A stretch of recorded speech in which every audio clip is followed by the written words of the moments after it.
Welcome back to Digiverse, people. Today we're diving deep into the heart of China's economic miracle.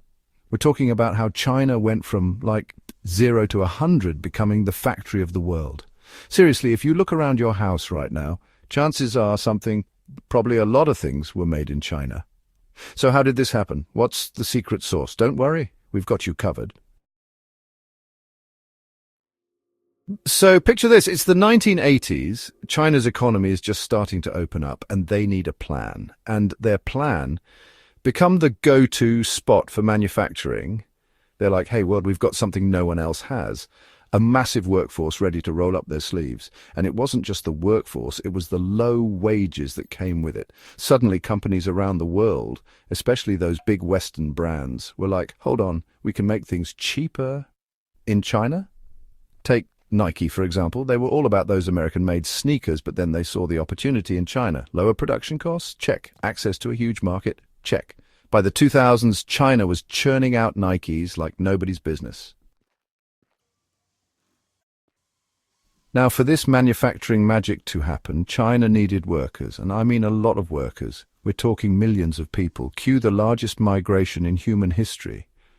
People from rural villages packed their bags and headed to the cities for factory jobs.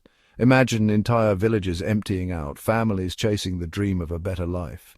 They left behind their homes, their farms, and their way of life, all in search of new opportunities. It was like a real-life game of SimCity, but with, actual human beings. The cities were bursting at the seams with new arrivals every day. These new urban centers exploded in size, creating megacities practically overnight. Skyscrapers shot up, and infrastructure had to keep pace with the rapid growth. And at the heart of this industrial boom were companies like Foxconn. They became the backbone of China's manufacturing prowess. You might not know the name, but you definitely know their product. iPhones. Foxconn is the giant behind the scenes, assembling the gadgets we use every day. Foxconn built these massive factories, some with over 1 million workers, all dedicated to making those shiny Apple devices. These factories are like small cities themselves, with dormitories, cafeterias, and even recreational facilities. It's mind-boggling, the scale of it all. The sheer number of people, the size of the factories, and the volume of products they churn out every day.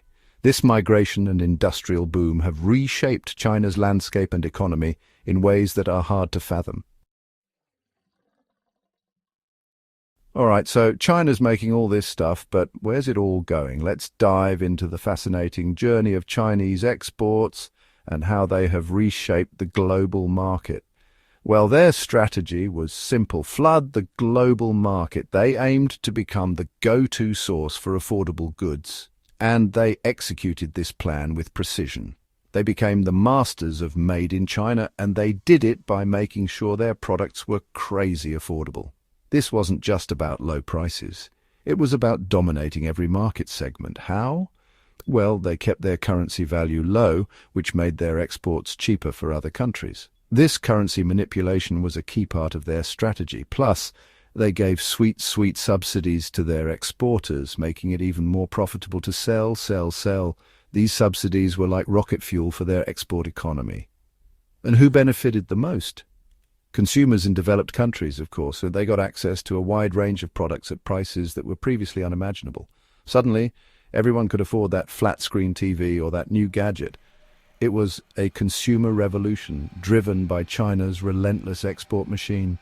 Walmart, the king of low prices, became best friends with China. They saw an opportunity to stock their shelves with affordable goods and jumped on it. They were like, you make it cheap, we'll sell it cheap. And it was a match made in retail heaven. This partnership transformed the retail landscape, making Walmart a household name for low-cost shopping. But it wasn't just Walmart. This strategy impacted global trade routes and shipping lanes, making China a central hub in the world economy. International trade agreements were influenced, and countries had to adapt to this new economic powerhouse. Diplomats and trade officials were constantly negotiating to keep up. Even small businesses and local markets felt the ripple effects. They had to compete with the influx of affordable Chinese goods, changing the way they operated. On the flip side, this competition spurred innovation. Tech startups and innovation labs began to emerge, looking for ways to compete and collaborate with Chinese manufacturers. In the end, global consumers had more choices than ever before. The variety and affordability of products available today can be traced back to China's export strategy. So the next time you enjoy a product that seems like a great deal, remember the intricate web of global trade that made it possible. China's export strategy has truly reshaped our world.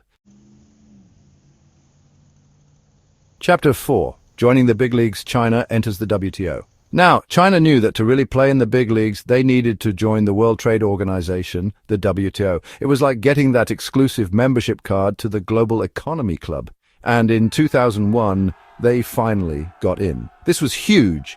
Foreign investment poured into China like never before, and tariffs on Chinese exports went down. It was like the floodgates opened and China was ready to ride the wave. The electronics industry, in particular, went through the roof.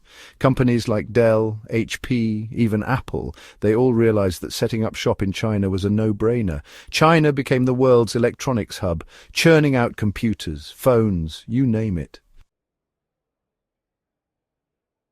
Chapter 5. From imitators to innovators, the rise of Chinese tech giants. But here's the plot twist.